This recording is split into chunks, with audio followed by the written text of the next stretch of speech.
ओम नमः शिवाय। हर हर महादेव। प्रिय दोस्तों, महाशिवरात्रि फाल्गुन कृष्ण पक्ष की चतुर्दशी को पड़ने वाली शिवरात्रि को कहते हैं। शिव पुराण में इस दिन का बड़ा ही महत्व बताया गया है। मान्यता है इस दिन माता पार्वती और भोलेनाथ का विवाह हुआ था और इसी दिन शिवजी पहली बार लिंग रूप में प्रकट हुए थे। यही वजह है कि सनातन धर्म में इस दिन का खास महत्व है। दोस्तों, महाशिवरात्रि व्रत में शिवरात्रि व्रत की कथा का पाठ करना बहुत ही शुभ फलदायक बताया गया है। शिव पुराण में बताया गया है कि जाने अनजाने में भी जो मनुष्य जीव शिवरात्रि का व्रत कर लेता है वह शिव कृपा का भागी बन जाता है और उससे यमराज के दूत भी दूर रहते हैं। इसलिए महाशिवरात्रि व्रत में शिव भक्तों को महाशिवरात्रि की कथा का पाठ ज़रूर करना चाहिए। दोस्तों, एक बार माता पार्वती ने भगवान शंकर से पूछा, ऐसा कौन सा सर्वश्रेष्ठ सरल व्रत उपपूजन है जिसे करने से मृत्युलोक के प्राणी आपकी कृपा सहज ही प्राप्त कर लेते हैं।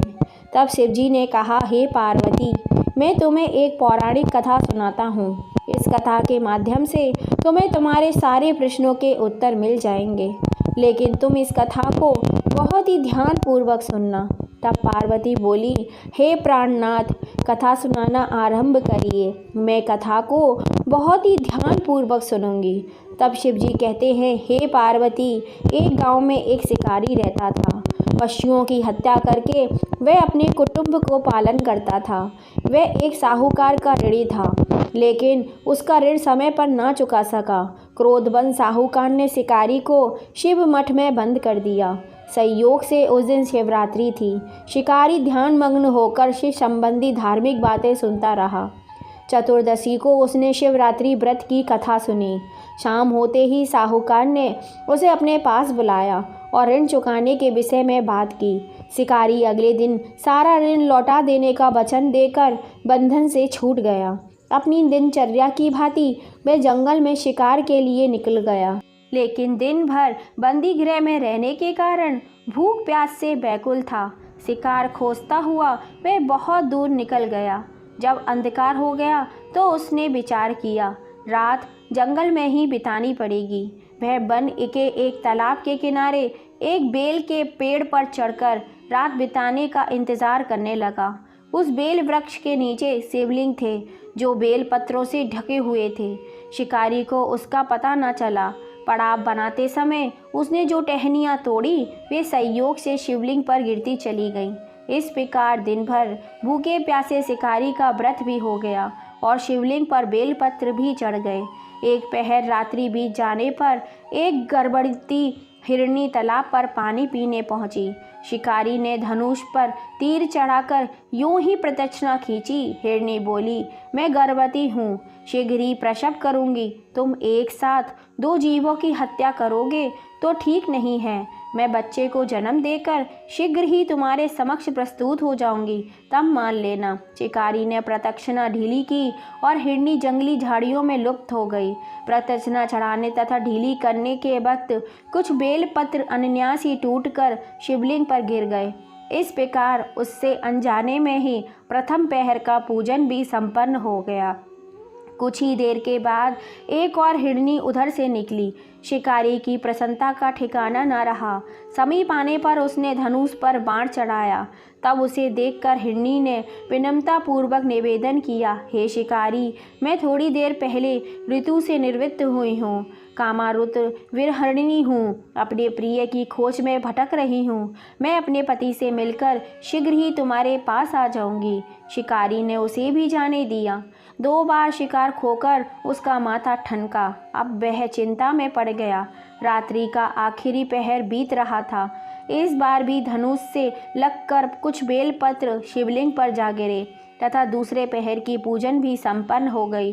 तब एक अन्य हिरणी अपने बच्चों के साथ उधर से निकली। शिकारी के लिए यह स्वर्ण अवसर था। उसने धनुष पर तीर चढ़ाने में देर नहीं लगाई।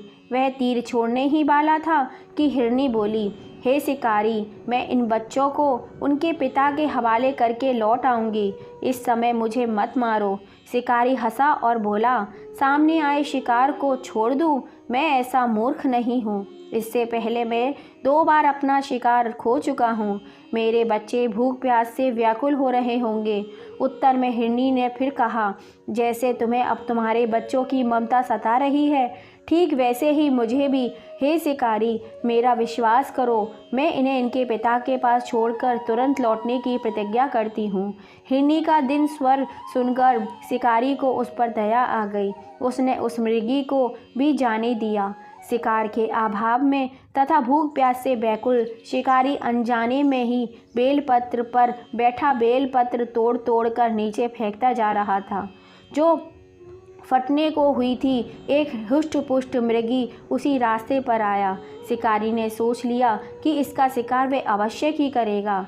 शिकारी की तनी प्रतीक्षा देखकर मृग विनीत स्वर में बोला, हे शिकारी, यदि तुमने मुझसे पूर्व आने वाली 3 मुर्गियों को तथा छोटे छोटे बच्चों को मार डाला है, तो मुझे भी मारने में विलंब न करो, ताकि मुझे उनके वियोग में एक क्षण भी दुख न सहना पड़े। मैं उन हिरनियों का पति हूँ। यदि तुमने उन्हें जीवन दान दिया है, तो मुझे भी कुछ क्षण का जीवन दान देने की कृपा करो। मैं उनसे मिलकर तुम्हारे समक्ष उपलब्ध हो जाऊंगा। मृग की बात सुनते ही शिकारी के सामने पूरी रात का घटना चक्र घूम गया। उसने सारी कथा मृग को सुना दी।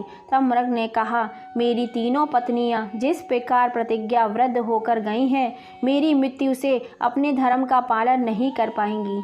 अतः जैसे तुमने उन्हें विश्वास पात्र मानकर छोड़ा है, वैसे ही मुझे भी जाने दो। मैं उन सब के साथ तुम्हारे सामने शीघ्र ही उपस्थित होता हूँ। शिकारी ने उसे भी जाने दिया। इस प्रकार प्रातः हो गई। उपवास, रात्रि जागरण तथा शिवलिंग पर बेलपत्र चढ़ाने से अनजाने में ही पर शिवरात्रि की पूजा पूर्ण हो गई। पर अनजाने में ही हुई पूजा का परिणाम उसे तत्काल मिला। शिकारी का हिंसक हृदय निर्मल हो गया। उसने भागवत शक्ति का वास हो गया। थोड़ी ही देर बाद मृग सब परिवार शिकारी के समक्ष उपलब्ध हो गया, ताकि वह उनका शिकार कर सके। किंतु जंगली पशुओं की ऐसी सत्यता और स्वच्छ देखकर, सामूहिक प्रेम भावना देखकर शिकारी को बड़ी ग्लानि हुई। उसने मृग परिवार को जीवन दान दे दिया। अनजाने में शिवरात्रि के व्रत का पालन करने पर भी शिकारी को मोक्ष की प्राप्ति हुई। जब मृत्यु काल में यमराज उसके जीवन को लेने आए, तो शिवगणों ने उन्हें वापस भेज दिया तथा शिकारी को शिवलोक में ले गए। शिव जी की कृपा से ही अपने इस जन्म में राजा चित्रभानु अपने पिछले जन्म को याद रख पाए तथा महाशिवरात्रि के महत्व को जानकर उनका अगले जन्म में भी पालन कर पाए। शिकारी की कथा अनुसार महादेव तो अनजाने में किए गए व्रत भी फल देते हैं, पर वास्तव में महादेव शिकारी की दया भाव से प्रसन्न हुए। अपने परिवार के कष्ट का ध्यान होते हुए भी शिकारी ने मृग परिवार को जाने दिया। यह करुणा का वास्तव है। उस शिकारी को उन पंडित एवं पूजनियों से उत्कृष्ट बना देती है, जो कि सिर्फ रात्रि जागरण, उपवास एवं दूध दही एवं बेलपत्र आदि द्वारा शिव को प्रसन्न कर लेना चाहते हैं। इस कथा में सबसे महत्वपूर्ण बात यह है कि कथा में अनजाने में हुए पूजन पर विशेष बल दिया गया। इसका अर्थ यह नहीं है कि शिवजी किसी भी प्रकार से किए गए पूजन को स्वीकार कर लेते हैं अथवा भोलेनाथ जाने अनजाने में हुए पूजन में भेद नहीं कर सकते। वास्तव में वह शिकारी शिव पूजन नहीं कर रहा था। इसका अर्थ यह भी हुआ कि वे किसी तरह के किसी फल की कामना भी नहीं कर रहा था। उसने मृग परिवार को समय एवं जीवन दान दिया, जो कि शिव पूजा के समान है। शिव का अर्थ ही कल्याण होता है। उन्हें निर्व प्राणियों का कल्याण करने के कारण ही वह शिव तत्व को जान पाया तथा उसका शिव से सत्कार हुआ। बोलो हर हर महादेव, जय शिव शंभो। हे भगवान भोलेनाथ, जो भी भक्त इस कथा को सुन रहा हो, उसकी सभी मनोकामनाएं पूर्ण करना। सच्चे दिल से भाव से जो भी आपका व्रत करे, उस पर अपनी कृपा सदैव बनाए रखना। दोस्तों, अब हम सुनेंगे भगवान शिव के जन्म की पौराणिक कथा। आज हम जानेंगे हम सब के प्रिय भगवान भोलेनाथ का जन्म आखिर कैसे हुआ था। क्या आप पहले से जानते हैं कि भगवान शिव का जन्म कैसे हुआ था? और जानते हैं तो प्लीज़ कमेंट करके ज़रूर बताइएगा। चलिए कथा को आरंभ करते हैं। प्रिय दोस्तों, विष्णु पुराण के अनुसार ब्रह्मा जी भगवान विष्णु की नाभि कमल से पैदा हुए, जबकि शिव भगवान विष्णु के माथे के तेज से उत्पन्न हुए। बताए गए विष्णु पुराण के अनुसार माथे के तेज से उत्पन्न होने के कारण ही शिव हमेशा योग मुद्रा में रहते हैं। श्रीमद् भागवत कथा के अनुसार एक बार जब भगवान विष्णु और ब्रह्मा अहंकार से अभिभूत हो स्वयं को श्रेष्ठ बताते हुए लड़ रहे थे, तब एक जलते हुए खंभे से भगवान शिव प्रकट हुए। विष्णु पुराण में वर्णित शिव के जन्म की कहानी शायद भगवान शिव का एकमात्र बाल रूप वर्णन है। इसके अनुसार ब्रह्मा को एक बच्चे की ज़रूरत थी। उन्होंने इसके लिए तपस्या की। तब अचानक उनकी गोद में रोते हुए बालक शिव प्रकट हुए। ब्रह्मा ने बच्चे से रोने का कारण पूछा तो उसने बड़ी मासूमियत से जवाब दिया कि उसका कोई नाम नहीं है, इसलिए वह रो रहा है। तब ब्रह्मा जी ने शिव का नाम रुद्र रखा। इसका अर्थ होता है रोने वाला। शिव तब भी चुप नहीं हुए, इसलिए ब्रह्मा ने उन्हें दूसरा नाम दिया, पर शिव को वो नाम भी पसंद नहीं आया और वे फिर भी चुप नहीं हुए। इस तरह शिव को चुप कराने के लिए ब्रह्मा जी ने उस बालक को 8 नाम और दिए। शिव के 8 नाम इस प्रकार हैं: रुद्र, श्रव्र, भाव, उग्र, भीम, पशुपति, ईशान और महादेव से जाने गए हैं। शिव पुराण के अनुसार यह नाम पृथ्वी पर लिखे गए थे। शिव के इस प्रकार ब्रह्मा पुत्र के रूप में जन्म लेने के पीछे भी विष्णु पुराण की एक पौराणिक कथा है। इसके अनुसार जब धरती, आकाश, पाताल समेत पूरा ब्रह्मांड जलमग्न था, तब ब्रह्मा, विष्णु और महेश, शिव के सिवा कोई भी देव या प्राणी नहीं था। तब केवल विष्णु ही जल सतह पर अपने शेषनाग पर लेटे नजर आ रहे थे। तब उनकी नाभि से कमलनाल और ब्रह्मा जी प्रकट हुए। ब्रह्मा विष्णु जब सृष्टि के संबंध में बातें कर रहे थे तो शिव जी प्रकट हुए। ब्रह्मा ने उन्हें पहचानने से इनकार कर दिया। तब शिव रूठ जाने के भय से भगवान विष्णु ने दिव्य दृष्टि प्रदान कर ब्रह्मा को शिव की याद दिलाई। ब्रह्मा को अपनी गलती का एहसास हुआ और शिव से क्षमा मांगते हुए उन्होंने उनसे अपने पुत्र रूप में पैदा होने का आशीर्वाद मांगा। शिव ने ब्रह्मा जी की प्रार्थना स्वीकार करते हुए उन्हें यह आशीर्वाद प्रदान किया। जब ब्रह्मा ने सृष्टि की रचना शुरू की तो उन्हें एक बच्चे की ज़रूरत पड़ी और तब उन्हें भगवान शिव को आशीर्वाद का ध्यान आया। अतः ब्रह्मा ने तपस्या की और बालक शिव बच्चे के रूप में उनकी गोद में प्रकट हुए। दोस्तों, ये है भगवान शिव के जन्म की छोटी सी पौराणिक कथा। आशा करते हैं ये कहानी आपको पसंद आई होगी। महाशिवरात्रि के उपलक्ष्य में अब हम सुनेंगे भगवान भोलेनाथ की पवित्र पावन विवाह की कहानी। पुराणों में भगवान शिव और माता पार्वती के विवाह के बारे में कई बार बताया गया है। ऐसा भी कहा जाता है कि शिव और पार्वती का विवाह महाशिवरात्रि के दिन संपन्न हुआ था। पौराणिक कथाओं के अनुसार भगवान शिव ने सबसे पहले सती से विवाह किया था। भगवान शिव का यह विवाह बड़ी जटिल परिस्थितियों में हुआ था। सती के पिता दक्ष भगवान शिव ने अपनी पुत्री का विवाह नहीं करना चाहते थे, लेकिन ब्रह्मा जी के कहने पर विवाह संपन्न हो गया। एक दिन राजा दक्ष ने भगवान शिव का अपमान कर दिया, जिससे नाराज होकर माता सती ने यज्ञ में कूदकर आत्मदाह कर लिया। इस घटना के बाद भगवान शिव तपस्या में लीन हो गए। उधर माता सती ने हिमबान के यहाँ पार्वती के रूप में जन्म लिया। तारकासुर का नाम के एक असुर का उस समय आतंक था। देवतागण उससे भयभीत थे। तारकासुर को वरदान प्राप्त था कि उसका वध सिर्फ भगवान शिव की संतान ही कर सकती है। उस समय भी भगवान शिव अपनी तपस्या में लीन थे। तब सभी देवताओं ने मिलकर शिव और पार्वती के विवाह की योजना बनाई। भगवान शिव की तपस्या को भंग करने के लिए कामदेव को भेजा गया, लेकिन वह भस्म हो गए। देवताओं की विनती पर शिव जी पार्वती जी से विवाह करने के लिए तैयार हो गए।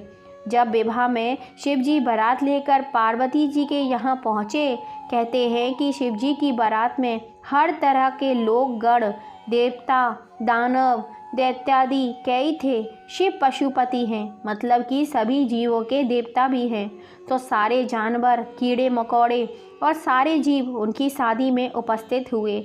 यहाँ तक कि भूत, पिशाच लोग भी उनके विवाह में मेहमान बनकर पहुँचे। इस बारात को देखकर माता पार्वती की माँ बहुत डर गई और कहा कि वह अपनी बेटी का हाथ ऐसे दूल्हे के हाथ में नहीं सौंपेंगी। माता पार्वती ने स्थिति को बिगड़ते देखकर शिवजी से कहा कि वे हमारे रीति रिवाजों के अनुसार तैयार होकर आएं। इसके बाद शिवजी को दिव्य जल से नहलाकर पुष्पों से तैयार किया गया। इसके बाद ही उनकी शादी हुई। विवाह के दौरान वर वधू दोनों की ही वंशावली घोषित की जानी थी। एक राजा के लिए उसकी वंशावली सबसे अहम चीज़ होती है, जो उसके जीवन का गौरव होता है। तो पार्वती की वंशावली का बखान खूब धूमधाम से किया गया। परंतु जब शिवजी की वंशावली के बखान की बारी आई तो सभी चुप हो गए। बाद में नारद जी से बात का संभाला और शिवजी के गुणों का बखान किया। बोलो हर हर महादेव, जय शिव शंभू, बोलो माता पार्वती की जय। दोस्तों, आपको ये कथा कहानियाँ पसंद आई हो और आपने इनका आनंद लिया हो तो ज़्यादा से ज़्यादा इसे अपनी फैमिली फ्रेंड में शेयर कीजिएगा। और अगर अब तक लाइक एंड सब्सक्राइब नहीं किया है तो जल्दी से कर लीजिए। फिर मिलेंगे ऐसी ही किसी कहानी के संग। कमेंट में ओम नमः शिवाय लिखना मत भूलिएगा। जय श्री राम।